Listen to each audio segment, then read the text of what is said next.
संस्कृत पढ़ने वाले विद्यार्थियों के लिए इस वीडियो में चर्चा किया जाएगा।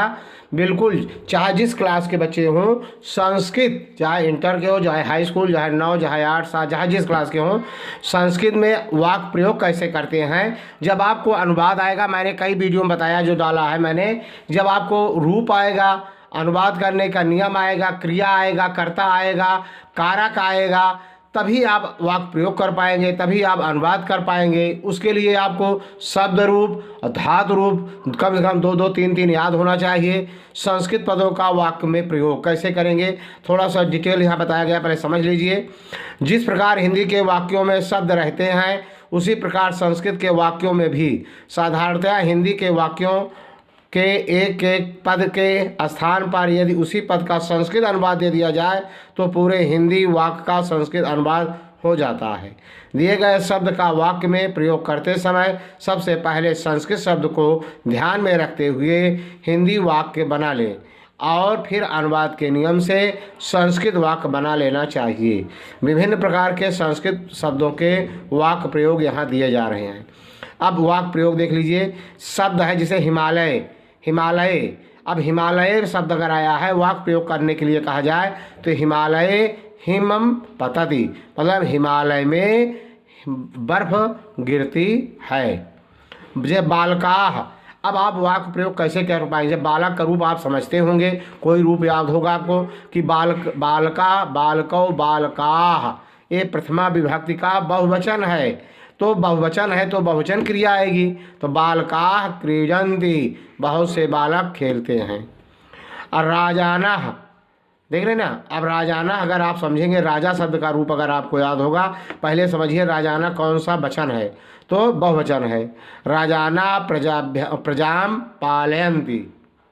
वृक्षे, एक वृक्षे सप्तमी विभक्ति है, मतलब वृक्ष पर होता है। वृक्षे खगाः तिष्ठन्ति, मतलब वृक्ष पर या वृक्ष में पक्षियाँ बैठती हैं। उद्याने उसी तरह से है। उद्याने बहवा वृक्षाः सन्ति, बगीचे में अनेक या बहुत से पेड़ हैं। मित्रम मम मित्रम पठति। सूर्य, सूर्य एक वचन है, सूर्य उदयति, सूर्य निकलता है। काका एक वचन है, काका माने कौवा, काका वृक्षे तिष्ठति, कौवा वृक्ष पर बैठता है। नेत्रभ्याम, अब नेत्रभ्याम देखिए, अहम नेत्रभ्याम पश्यामि, अहम आवाम वयम, अहम पहला एक वचन है, मतलब उत्तम पुरुष का एक वचन है। तो हम नेत्रभ्याम माने दोनों आँखों से, नेत्रभ्याम द्विवचन है। नेत्रभ्याम पश्यामि, देख रहे ना। नद्याः, नद्याः जलम मधुरम अस्ति, मतलब नद्याः जलम मधुरम, नदी का जल मीठा होता है या मीठा है। बालकाय मोदकान रुच्यते, बालकों को लड्डू अच्छा लगता है। विद्यालयेषु, बालकाः विद्यालयेषु पठन्ति, विद्यालय बालक विद्यालयों में पढ़ते हैं। पंडिता यज्ञम करोति, पंडिता यज्ञम करोति। गणेशाय नमः, गणेशाय नमः।